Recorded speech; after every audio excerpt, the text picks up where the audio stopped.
Princess Vayara remembered the exact moment her life ended.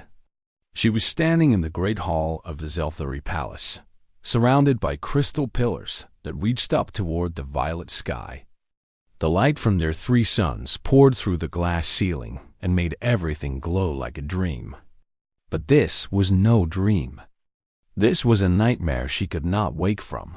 Her father, Emperor Thelerin, sat on his throne made of living stone. His 4 golden eyes looked at everything in the room except his daughter. The High Council stood in a half-circle behind him, their faces cold and satisfied. They had waited years for this moment. "The decree is final," the head priest announced, his voice echoing through the hall. "The one called Vayara, born of silver blood, is hereby stripped of all royal titles and claims. She is cast out from the Zelthari Empire, never to return. Her name shall be removed from all records. She will be as if she never existed." Vayara stood perfectly still. She had known this was coming. From the day she was born, when the healers had seen the silver color of her blood instead of the proper gold, her fate had been sealed. Silver blood was the mark of the cursed. It was rare, appearing perhaps once in 10,000 births, and those who carried it were considered touched by darkness. It did not matter that Vayara had spent her entire life trying to prove them wrong. She had studied harder than any other royal child. She had learned 7 languages, mastered diplomatic protocols, and earned the respect of foreign ambassadors who visited the court. She had been kind to servants and cruel to no one. None of it mattered. "Father," she said, her voice steady even as her heart broke, "will you not even look at me?" The Emperor's jaw tightened. For one moment, Vayara thought she saw something in his face. Pain, perhaps, or shame. But then it was gone, and he turned his head further away. "Remove her," he said quietly. Guards stepped forward. They were the same guards who had protected Vayara since childhood, who had taught her to ride the wind serpents and had cheered when she won her first debate tournament. Now they grabbed her arms as if she were a criminal. "I will go willingly," Vayara said. "You do not need to drag me." They let her walk on her own, but they stayed close, their weapons ready as if she might suddenly attack. As if she, who had never raised a hand against anyone, was dangerous. Her brother Thaler watched from behind a pillar. He was 2 years younger than her, and until today, he had been second in line for the throne. Now he would be heir. Vayara searched his face for some sign of the brother who had once played games with her in the palace gardens. She found nothing but cold ambition. "Goodbye, sister," Thaler said softly as she passed. "Try not to die too quickly. It would be embarrassing if the galaxy thought we were merciful." Vayara did not respond. She kept her head high and her eyes forward as she walked through the palace for the last time. Servants who had known her all her life turned away. Friends she had grown up with suddenly found the floor very interesting. Only old Myra, who had been her nursemaid, dared to meet her eyes. The elderly woman was crying silently, her purple hands pressed against her mouth. They took her to the docking bay where a small transport vessel waited. It was old and battered, the kind of ship used for carrying cargo to distant outposts. This would be her home now. "You have been given supplies for 30 days, one of the guards said, not meeting her eyes. "The ship's navigation system has been programmed to take you beyond our borders. After that, you are on your own. And if I try to return?" Vayara asked. "Then you will be killed on sight." Vayara climbed into the ship. The interior smelled of rust and old fuel. There was a small sleeping area, a basic food preparation station, and a cockpit with controls that looked like they might fail at any moment. This was the value the Zelthari Empire placed on her life. As the ship lifted off, Vayara pressed her hand against the window and watched her world grow smaller. The crystal cities sparkled in the sunlight. The great forests of blue trees stretched across the continents. The oceans gleamed like liquid silver. She had loved this world with all her heart, and it had rejected her for something she could not control. The ship broke through the atmosphere and entered the cold darkness of space. Viara was alone. For the first few days, she simply survived. She learned how the ship worked, figured out how to ration her food, and tried not to think about everything she had lost. She cried only at night, when there was no one to see her weakness. During the day, she forced herself to keep moving, keep planning, keep hoping. But hope was hard to hold on to in the emptiness of space. She traveled from system to system, trading the few valuables she had brought for fuel and supplies. Some aliens were kind to her. Most were suspicious. A few tried to take advantage of the young woman traveling alone. Viara learned quickly to trust no one and to sleep with a weapon nearby. Months passed. Her ship grew more damaged with each journey. The engine made terrible sounds. The life support system flickered. Viara knew it was only a matter of time before something failed completely. That time came near a remote human station called Haven's Edge. The engine died without warning, and the ship began to fall toward the station's outer dock. Viara tried everything she knew, but she was no engineer. All she could do was strap herself in and pray to gods she no longer believed in. The crash was violent. Metal screamed and twisted. Fire erupted somewhere behind her. Viara felt pain in her side and tasted blood in her mouth. Through the cracked window, she could see human figures running toward the wreckage. She expected them to kill her, or capture her, or simply leave her to die. That was what the galaxy had taught her to expect. Instead, strong hands pulled her from the burning ship. A human face appeared above her, rough and scarred, but not unkind. Dark eyes looked into hers with something she had almost forgotten existed: concern. "Hey, stay with me," the human said in a deep voice. "You're going to be okay. I've got you." Viara tried to speak, but darkness was pulling at the edges of her vision. The last thing she felt before losing consciousness was the human lifting her in his arms, carrying her away from the fire and towards something she had stopped believing in: safety. Danny Vega had not planned to save anyone that day. He had not planned to save anyone ever again. That part of his life was over, buried in the lower cities of Earth along with everything else he had tried to forget. He had come to Haven's Edge 3 years ago with nothing but the clothes on his back and blood on his hands. The mining station was exactly what he needed. Far from Earth, far from the people who wanted him dead, and full of others who did not ask questions about the past. Out here, a man could disappear. During the day, Danny worked as a dock loader.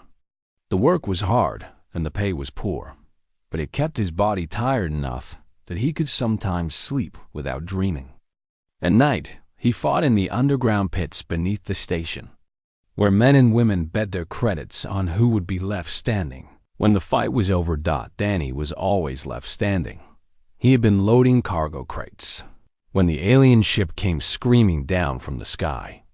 Most people ran away from danger. Danny ran toward it. He did not think about why. His body simply moved, the way it always had when someone was in trouble. The ship was burning when he reached it.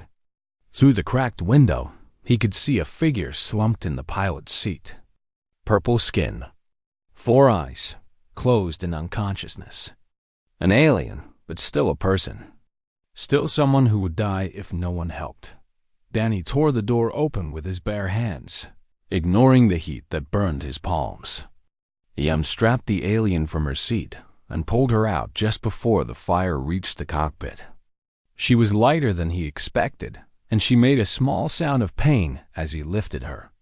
"Hey, stay with me," he said, not knowing if she could understand him. "You're going to be okay.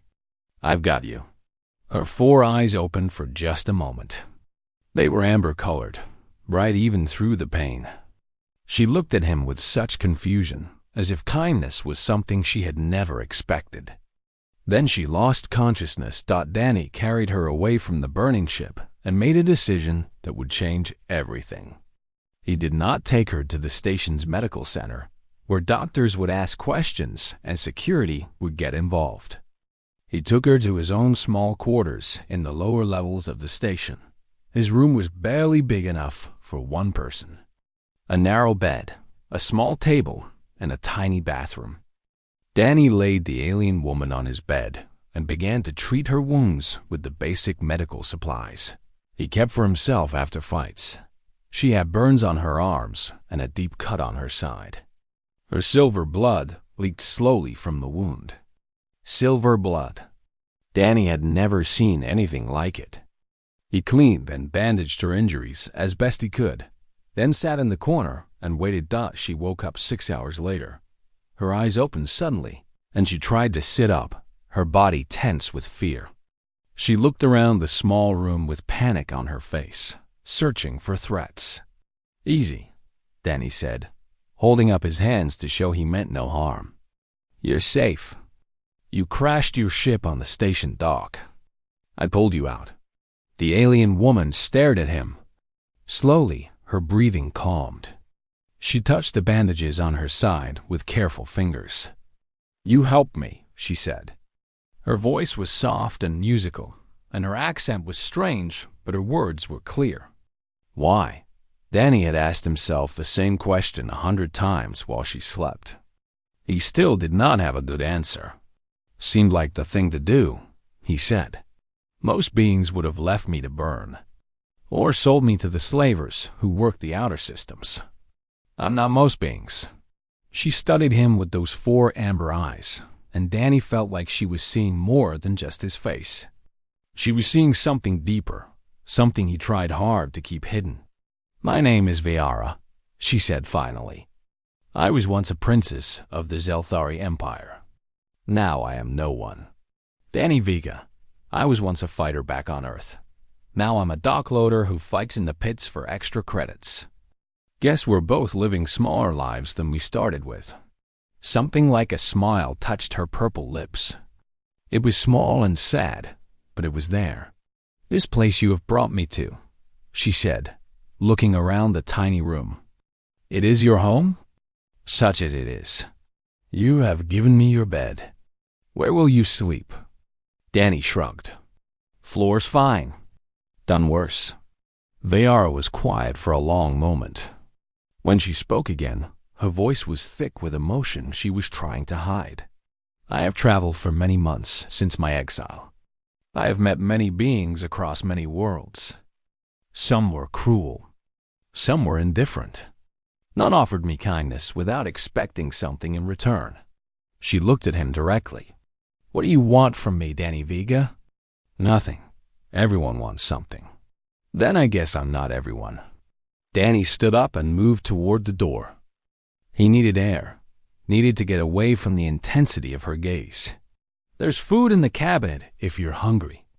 Water in the bathroom. Rest. Heal. When you're strong enough, we'll figure out what comes next." "And if someone comes looking for me?" Danny paused at the door. He thought about the burned ship on the dock, about the questions that would soon be asked, about the dangers he was inviting into his carefully constructed invisible life. "Then they'll have to go through me," he said simply, and he left before she could respond. Outside his quarters, Danny leaned against the wall and took a deep breath. What was he doing? He had spent 3 years avoiding attachments, avoiding responsibility, avoiding anything that might make him care about another person. Caring was dangerous. Caring got people hurt, but when he closed his eyes, he saw her face. The confusion when he helped her. The disbelief when he asked for nothing. The tiny spark of hope that she was clearly afraid to feel. Danny Vega had given up on himself a long time ago. He had decided that his life was not worth saving, that he deserved the exile he had chosen. But maybe, just maybe, he could still save someone else. He pushed off the wall and headed toward the fighting pits. Tonight he would need to win more than usual. Medical supplies cost money, and the alien woman, this fallen princess named Viara, would need more care before she was fully healed. Danny did not know it yet, but his life of hiding was over. By saving Vayara, he had set in motion events that would shake the galaxy itself. And for the first time in 3 years, he found himself looking forward to tomorrow. The hunters came 3 weeks after Vayara's crash. By then, she had healed enough to walk without pain. She and Danny had fallen into a strange routine. He worked during the day while she stayed hidden in his quarters. At night, they would sit together and talk. She told him about her world, her family, her exile. He told her almost nothing about himself, but she was patient. She understood that some wounds took longer to heal than others. Danny knew they could not hide forever. The burned ship had drawn attention. People talked in stations like Haven's Edge, and word traveled fast through the criminal networks that connected the outer systems. Someone, somewhere, had put a price on the purple-skinned woman with silver blood. The Vork mercenaries arrived first. They were large reptilian beings with scales, the color of dry blood and teeth designed for tearing flesh. 3 of them came into the cantina where Danny sometimes ate his meals. They showed a holographic image of Vayar and asked questions in their hissing voices. Danny watched from a dark corner.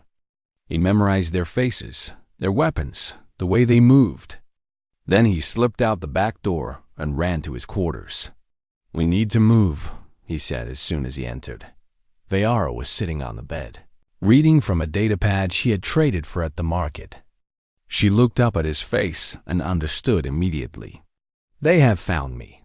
Vorik mercenaries. 3 of them. Probably more coming." Vayara closed her eyes for a moment. When she opened them, there was no fear, only a deep sadness.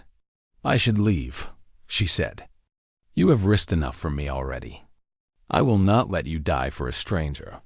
You're not a stranger anymore." Danny grabbed his bag and began throwing supplies into it. Food, water, medical kit, the knife he kept under his pillow. "There are maintenance tunnels that run through the lower levels of the station. I've mapped most of them. We can stay hidden while we figure out our next move. Danny." Vayara's voice was firm. "You do not owe me anything. I am a cursed princess of a dying empire. My own family wants me dead.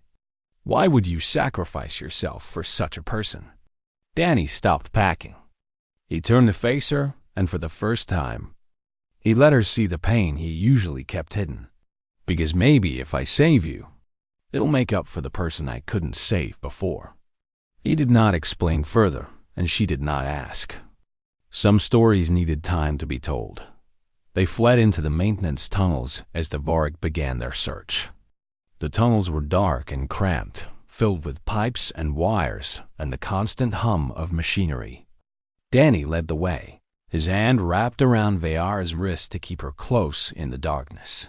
For 3 days, they moved through the station's hidden spaces. They slept in abandoned storage rooms and ate cold rations in silence. Danny went out at night to gather information and came back with worse news each time. "There are more hunters arriving every day," he told her on the 3rd night. "The bounty on you is bigger than I thought. And it's not for capture. It's for proof of death." Vayara nodded slowly. "My brother Thaler. He wants to make sure I never return." "Your own brother?" "Power does terrible things to people." Danny sat down beside her in the small space they had claimed as their temporary home. His shoulder touched hers, and neither of them moved away. "I won't let them take you," he said quietly. "You may not have a choice. There's always a choice." A Zelthari assassin arrived on the 4th day. His name was Korth, and he was the best killer the Empire had ever produced. Thaler had sent him personally to ensure that Vayara's death was certain and painful. Danny was out gathering supplies when Korth found her. She was alone in a cargo bay they had been using as a hiding spot. One moment there was silence. The next, a figure appeared from the shadows, moving faster than should have been possible. Korth grabbed her by the throat and lifted her off the ground. "Little princess with cursed blood," he whispered. "Your brother sends his regards." Vayara clawed at his hands, but he was too strong. Darkness began to creep into the edges of her vision. She was going to die here, alone, in a dirty cargo bay far from home. And then something happened. The silver blood in her veins began to burn. Not with pain, but with power. Energy surged through her body, building like a storm. The priests had always said the silver blood was a curse, a mark of evil. But in that moment, as death closed in, Vayara discovered the truth. The silver blood was not a curse. It was a gift. Power exploded out of her in a wave of pure force. Korth was thrown across the room like a toy. Crates flew in all directions. The metal walls dented and cracked. Vayara dropped to the ground, gasping for air. Her body trembled with the energy that had passed through her. She looked at her hands and saw silver light fading from her veins. Korth was getting up. He was hurt, but he was far from finished. "Interesting," he said, wiping purple blood from his mouth. "So the legends are true. The silver-blooded can touch the void. Your priests were fools to fear you. They should have worshipped you." He drew his blade, a weapon designed to kill in a single stroke. But power untrained is no match for skill. He came at her again, and Vayara raised her hands, trying to summon that force once more. But she was weak, exhausted, unable to focus. The blade swung toward her neck, and Danny's fist caught Korth in the side of the head.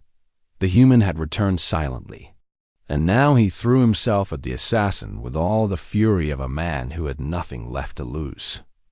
They fought brutally, desperately, two warriors at the peak of their abilities. Danny was strong and fast, but Korth was better trained. The assassin's blade opened cuts on Danny's arms, his chest, his face. Blood soaked his clothes. Still he kept fighting. "Why do you protect her?" Korth demanded, driving Danny back with blow after blow. "She is nothing to you. An alien, a stranger. Why die for her?"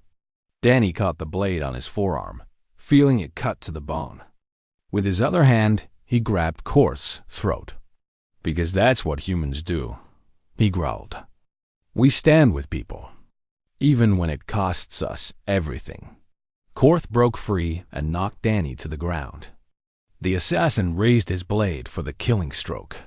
Vayara's power hit him like a crashing ship. This time she did not hold back. Every ounce of energy she had left poured out in a concentrated blast that sent Korth through the metal wall behind him. He crashed into the corridor beyond and lay still. Vayara crawled to Danny's side. He was bleeding badly, barely conscious, but he was smiling. "Told you," he whispered. "There's always a choice." She held him as the sounds of running footsteps echoed through the tunnels. Not hunters this time. Something else. Help was coming, and everything was about to change. The running footsteps belonged to Maria Santos. She was a small woman with dark hair cut short and eyes that had seen too much death to ever be surprised by it again. She had been a military medic for the Earth Defense Force until she made the mistake of following her conscience instead of her orders. During a battle on a distant colony, she had treated wounded enemy soldiers instead of leaving them to die. Her commanders called it treason. She called it medicine. The military court agreed with her commanders. Now she worked in a small clinic on Haven's Edge, treating miners and dock workers and anyone else who could not afford better care. She had seen Danny fight in the pits many times and had patched him up afterward more than once. When she heard rumors of hunters searching for an alien woman, and when she noticed that Danny had stopped coming to the clinic, she put the pieces together. "Don't just sit there looking at me," Maria said as she dropped to her knees beside Danny. "Help me get him to my clinic. He needs surgery." Vayara hesitated. "If we leave this place, the hunters will see us. The hunters are the least of his problems right now. He'll bleed to death in 20 minutes if we don't move." They carried Danny through the tunnels, following a route that Maria knew from years of treating patients who did not want to be found. Veyara's strength was returning slowly, and she bore most of Danny's weight on her shoulders. "You care about him," Maria observed as they walked. "He saved my life. Multiple times. That's not what I asked." Veyara did not answer, but her grip on Danny tightened. Maria's clinic was hidden behind a market stall selling recycled electronics. It was small and crowded with medical equipment that had seen better days. But Maria's hands were steady and her skills were sharp. And 3 hours later, Danny was sleeping peacefully with his wounds properly closed. "He'll live," Maria said, washing blood from her hands. "He's lost a lot of blood, and he'll need time to recover. But he'll live."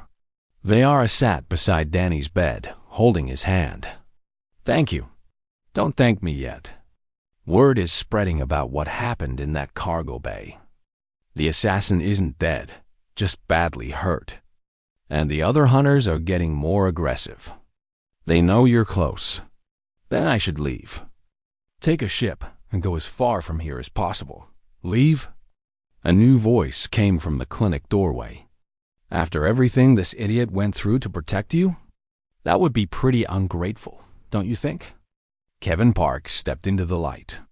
He was young, maybe 25, with a thin face and clever hands covered in engine grease. He had been Haven's Edge's best ship mechanic until a mining corporation's faulty equipment killed his entire family. Now he worked for himself, refusing to take orders from anyone. "I heard what you did to that assassin," Kevin said to Veyara. "Threw him through a wall with your mind. That's the kind of thing people talk about. Talking is dangerous. So is hiding. Look, I don't know you. I don't know your story. But I know Danny. He's the only person on this station who ever treated me like a human being after my family died. If he thinks you're worth protecting, that's good enough for me." Maria crossed her arms. "What exactly are you suggesting?" "I'm suggesting we stop running and start fighting. There are others on this station who have nowhere else to go. Others who are tired of being pushed around by criminals and corporations and empires that don't care about ordinary people." "You want to build an army?" Veyara asked. "I want to build a family. The kind that sticks together when things get hard." And so the alliance of the unwanted began. Over the next week, while Danny recovered, word spread quietly through Haven's Edge. Kevin brought mechanics and dock workers who were tired of being exploited. Maria brought patients she had saved over the years, people who owed her their lives and were happy to finally repay the debt. And then Grace came. Grace was 72 years old. She had white hair and a face full of wrinkles and a smile that could light up the darkest room. She ran a small cantina in the upper levels of the station, serving drinks and food to anyone who walked through her door. She had buried 3 husbands and 2 children over the course of her long life. War had taken some. Disease had taken others. Yet she had never become bitter. She said that joy was her revenge against a universe that kept trying to break her. "So you're the alien princess everyone is whispering about," Grace said when she met Veyara. "You're prettier than I expected." "I'm hardly a princess anymore." "Nonsense. Titles aren't given by councils or priests. They're earned by actions. And anyone who inspires that stubborn boy to start caring about life again has earned plenty in my book." Veyara did not know how to respond. On her world, elders spoke with cold formality and rigid protocol. Grace was warm and direct and completely without pretense. "I don't understand," Veyara finally said. "Why are all of you helping me? You don't know me. You have nothing to gain." Grace took her hand gently. "Child, that's exactly why we're helping you. Because someone should. Because kindness shouldn't need a reason. These humans you've been living among, they're not like the politicians and emperors you're used to. We're just ordinary people trying to make things a little better than we found them." When Danny finally woke, he found himself surrounded by faces he recognized. Maria was checking his bandages. Kevin was arguing with another mechanic about the best way to fix a broken power coupling.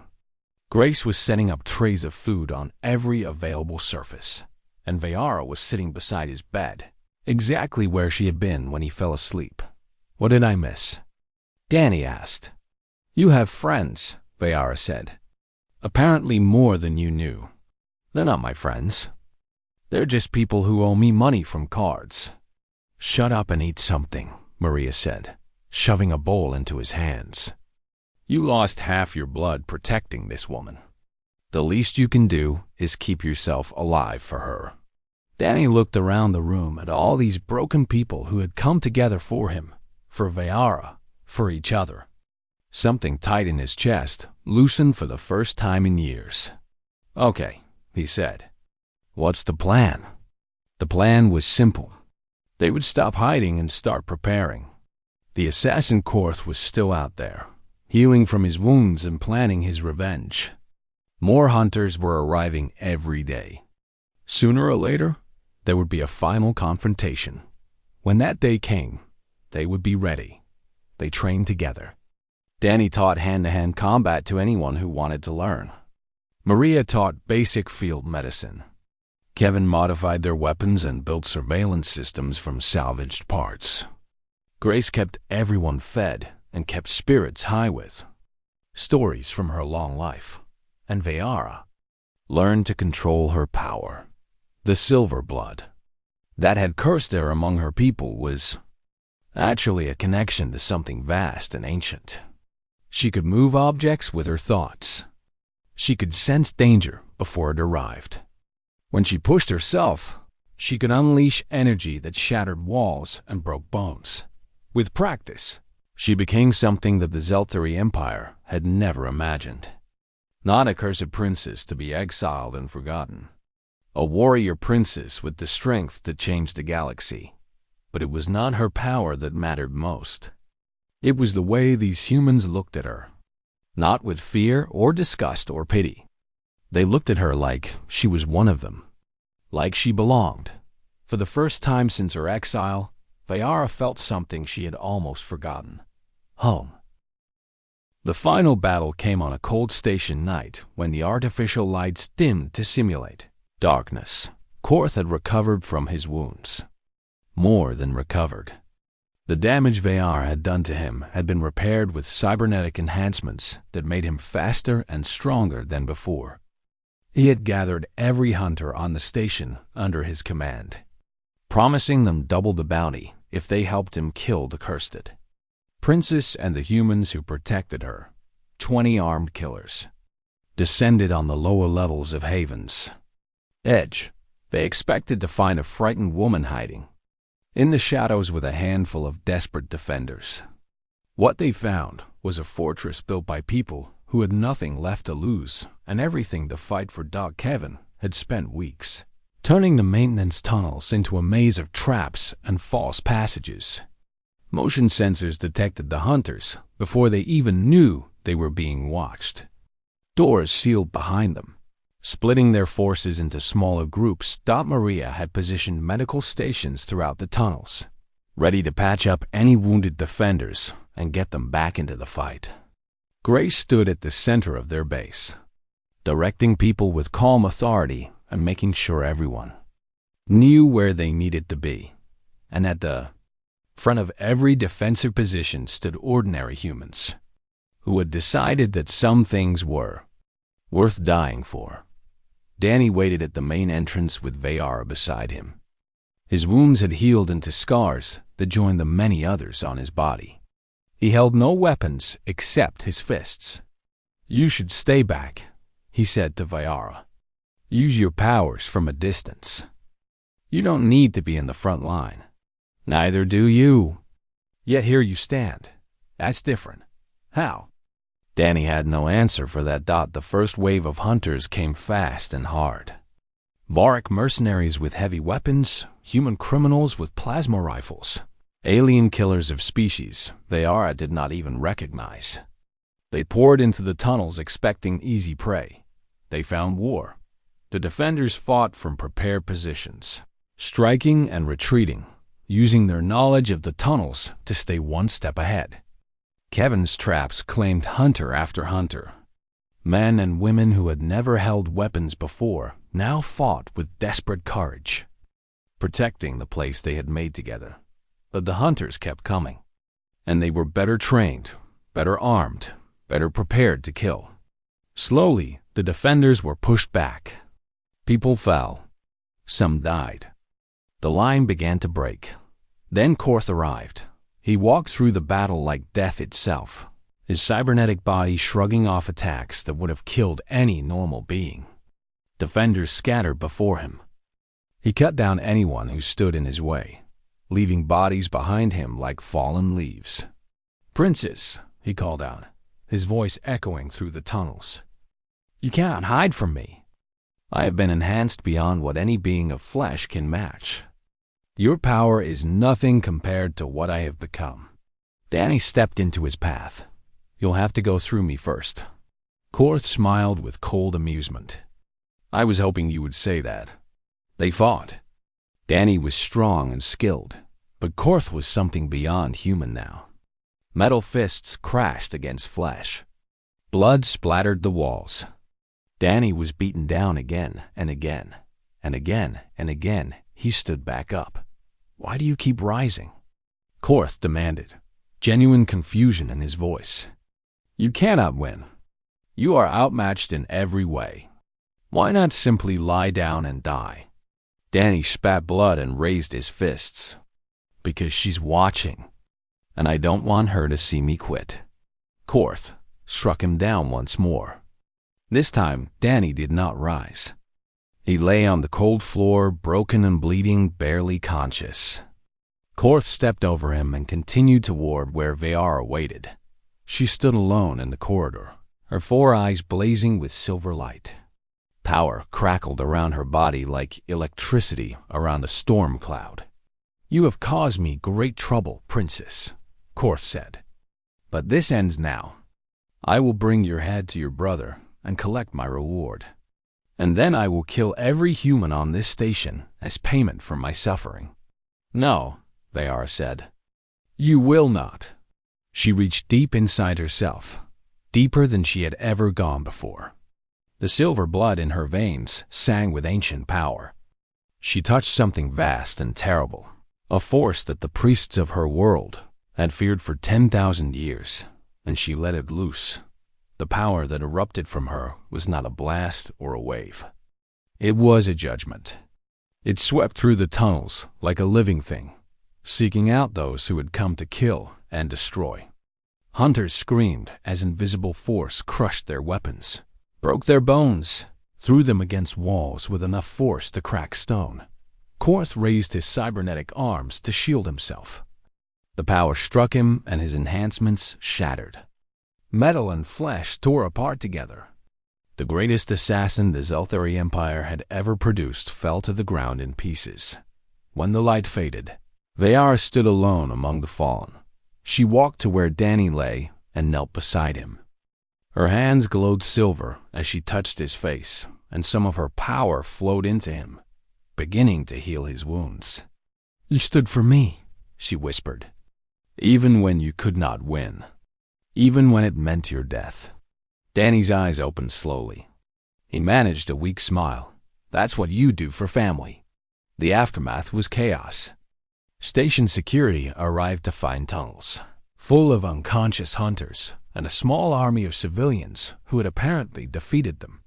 News reporters from human networks descended on Haven's Edge, hungry for a story.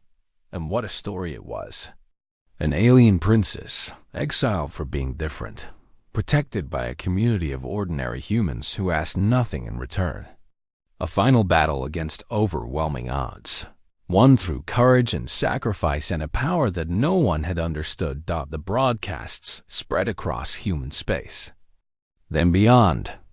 Within days, the entire galaxy knew about the princess with silver blood who had found refuge among humans. The Zelthari Empire demanded her return. Human governments politely declined. Other Zelthari, those who had silver blood of their own and had hidden it in fear, began sending secret messages of support. An underground movement that had existed for generations finally had a symbol to rally behind. Vayara stood in a small communications room, surrounded by her human family. Maria, Kevin, Grace, Danny, others who had fought beside them, all watching as she prepared to record a message that would be broadcast across Selthari space. "Are you ready?" Danny asked. "No," she admitted, "but I am going to do it anyway." He smiled. "That's the human way." She took a deep breath and faced the camera. The message she recorded was simple. "I am Vayara, daughter of Thelerin, bearer of silver blood. I was told that my blood made me cursed, unworthy, less than nothing. I was cast out by my own family and hunted across the stars. But I found hope in the last place I expected. I found it among humans. They taught me that being different is not a curse. It is a gift. They taught me that power means nothing without people to share it with. They taught me that the size of your heart matters more than the color of your blood. To my fellow silver-blooded, wherever you are hiding, you are not alone anymore. You are not cursed. You are not worthless. You are exactly what our people need. To my brother and the council who sent hunters to kill me, I am coming home. Not for revenge. Not for the throne. I am coming to change everything, and I will not be alone." She ended the recording and turned to face her friends. Danny took her hand. Maria nodded with approval. Kevin was already planning how to get them a proper ship. Grace was crying happily. "Wow," Danny said.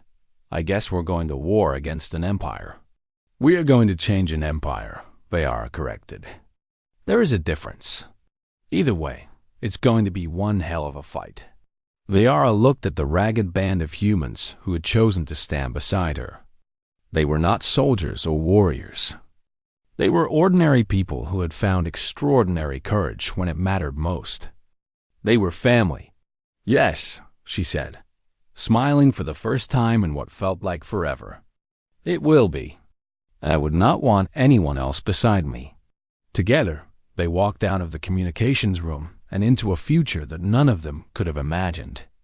An alien princess and her human family, ready to shake the foundations of the galaxy itself. Hope had found them in the darkness.